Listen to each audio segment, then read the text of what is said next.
Good morning, Alex and friends. I'm Grace. Today is Saturday, October 11th, 2025, and you're listening to Alex's News.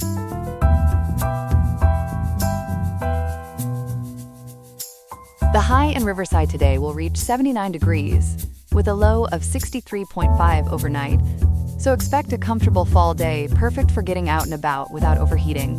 Coming up, we'll explore California's push to allow more housing development near transit hubs in an effort to ease the state's supply shortage, and break down the reasons behind the expansion of the Golden State's pioneering mental health courts to better support those in need. Plus, other key stories on local and national developments. All this and more on Alex's News. Stay tuned.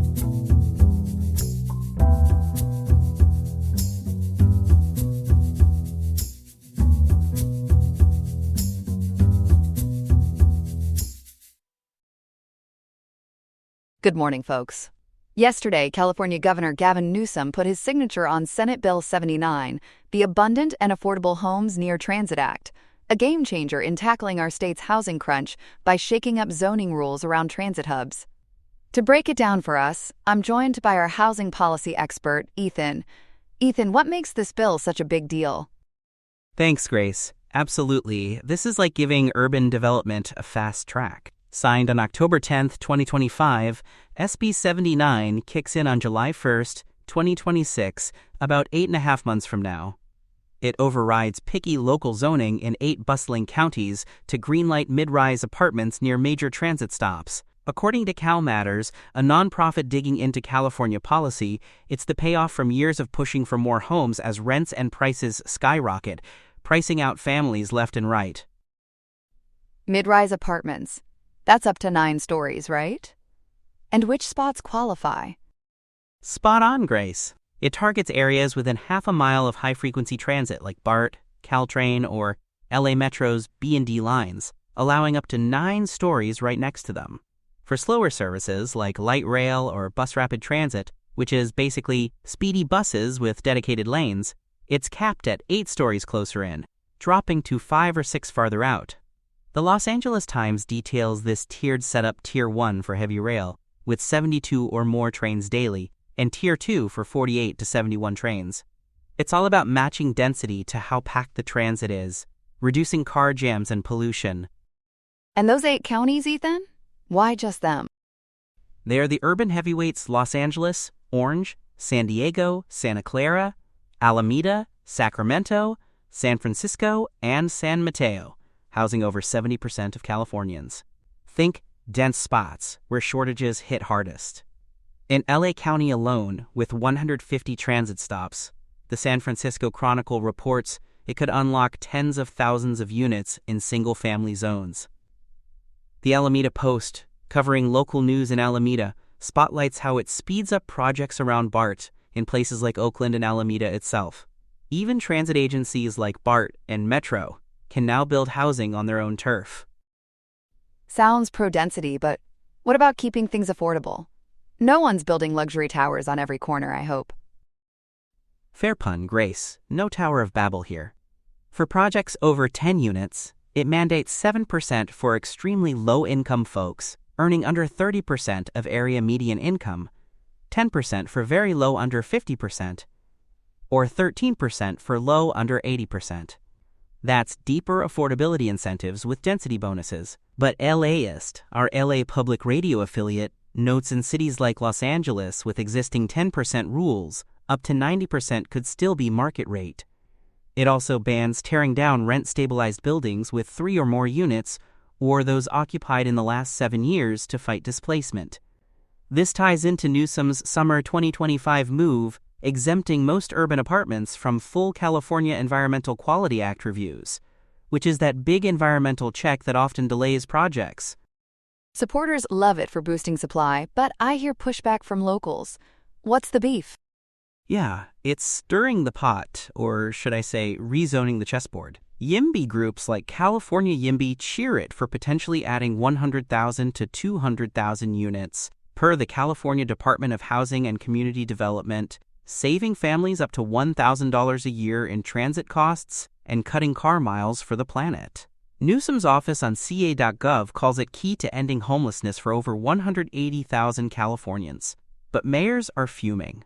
LA's Karen Bass, as covered by the Los Angeles Times and CBS News, begged for a veto, fearing infrastructure overload in low-resource neighborhoods. San Diego Union Tribune reports similar gripes from mayors in Oceanside, Encinitas, and others about losing control. In the Bay, Alameda's worried about fire services, per the Alameda Post. That Beverly Hills carve-out has folks talking. Is it favoritism? Not quite a Hollywood special, Grace. It's for all cities under 35,000 residents, shrinking the zone to a quarter mile, about 75% less area than half a mile, so fewer units per stop. Analyses from Holland and Knight legal firm clarify it hits 483 smaller cities, like Calabasas or Del Mar, not just Beverly Hills, with its 32,700 folks and upcoming metro stops. Bigger cities like LA get 4 times the upzoned land. Implementation and lawsuits ahead? HCD sets standards by July 1, 2026. Cities can pitch alternative plans with no more than 50% density cuts, exemptions for fire zones, or historic sites. But legal fights brew, with the League of California Cities eyeing home rule suits. Yet precedents like SB 35 from 2017 held up in court as a statewide concern, per Fenimore law. UCLA studies warn of gentrification risks, where transit boosts rents 2 to 14%, but overall costs drop 20 to 30% with transport savings. Phew, a high-stakes transit to more homes. Thanks, Ethan, for unpacking this zoning whirlwind. My pleasure, Grace. Welcome back to our morning broadcast on this October 11th, 2025. As our second story of the day, we're turning to a significant development in California's battle against mental health crises and homelessness. Governor Gavin Newsom has just expanded a groundbreaking program, and for the details, I am joined by our state capitol reporter, Chloe. Chloe, take us through this new law. Thanks, Grace.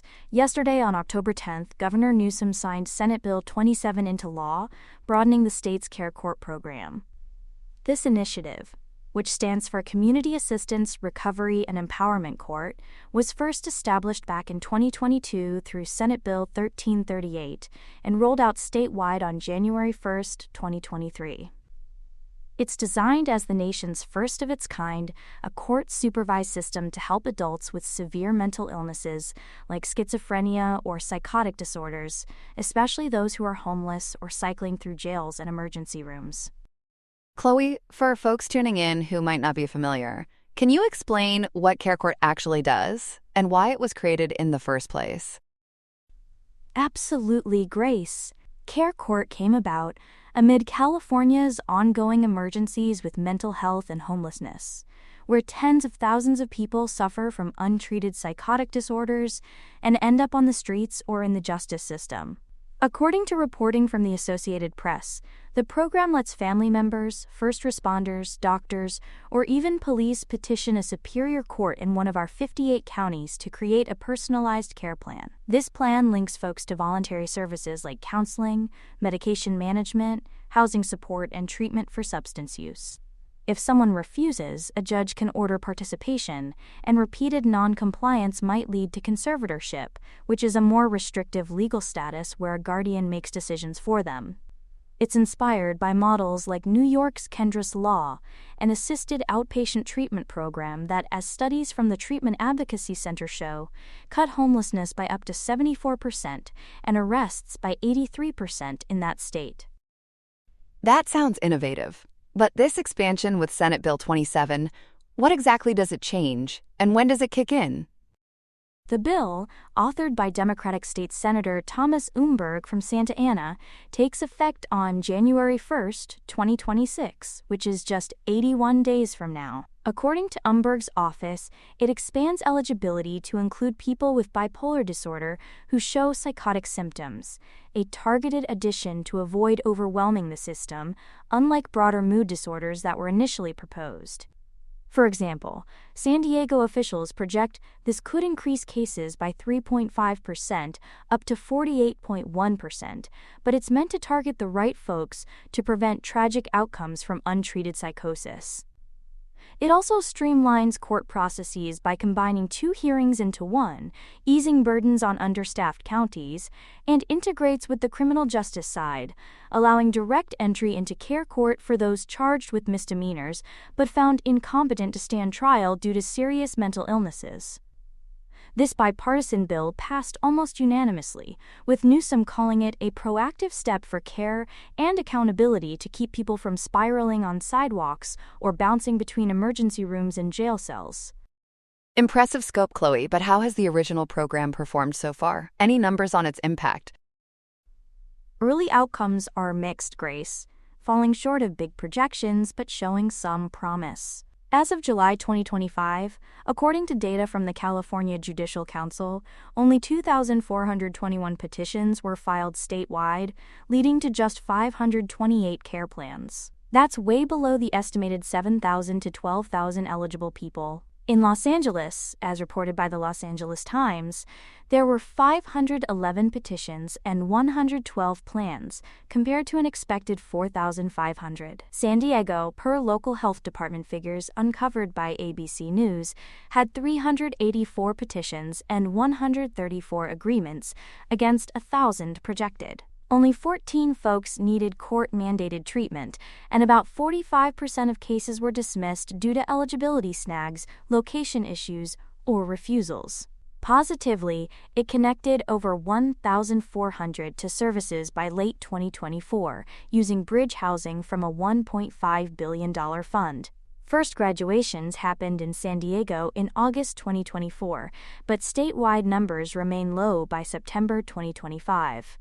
Broader assisted outpatient treatment studies suggest drops in homelessness by 12% and arrests by 19%, though robust California-specific data on jail bookings or ER visits is still lacking. And the costs and challenges? It can't be cheap. No, Grace, it's not. Average yearly cost per participant hits $713,000, largely due to legal fees, as noted in a 2021 RAND Corporation study that highlighted a 7,730 bed shortage in behavioral health facilities.